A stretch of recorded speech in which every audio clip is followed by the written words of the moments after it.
MLA పదవి కూడా రాజీనామా చేస్తాను ఛాలెంజ్ గా. ఊరికే ఏదో గట్టు మీద కూర్చొని ఎప్పుడో సంవత్సరానికి ఒకసారి వచ్చి అబండాలు వేసేది కాదు. ఎక్కడో రమ్మను వేదిక మీదకి ఛాలెంజ్ చేస్తా. నేను ఎక్కడైనా పొరపాటు చేసి ఉంటే నేను సమాధానం చెప్తా. పొలాలు ఆక్రమణ కూడా ఎవరు చేస్తారో కూడా తెలుసు. వాళ్ళ మీద మాత్రం కఠిన చర్యలు తీసుకుంటాం. ఎవరైతే ప్రభుత్వ స్థలాలు ఆక్రమిస్తారో గట్టి చర్యలు తీసుకుంటాం వాళ్ళ మీద. ప్రజలు నీకు ఎందుకుంటున్నాను, నువ్వు చేయలేవు చాలా అని చెప్పుతున్నారు. నన్ను గెలిపించారు. అందుకని నేను అందుబాటులో ఉండి ప్రతి వార్డు తిరుగుతూ వాళ్ళ కష్టకాల్లో పాలు పంచుకుంటూ పనిచేస్తున్నాం.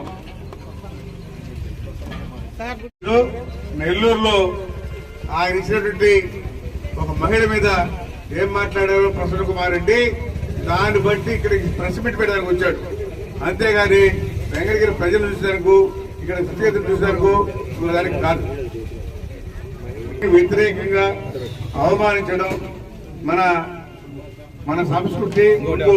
మహిళలను గౌరవిస్తాం, అది కూడా మర్చిపోయారు ఆ ప్రభుత్వం. ఆ ప్రభుత్వం ఉండే పాలకులు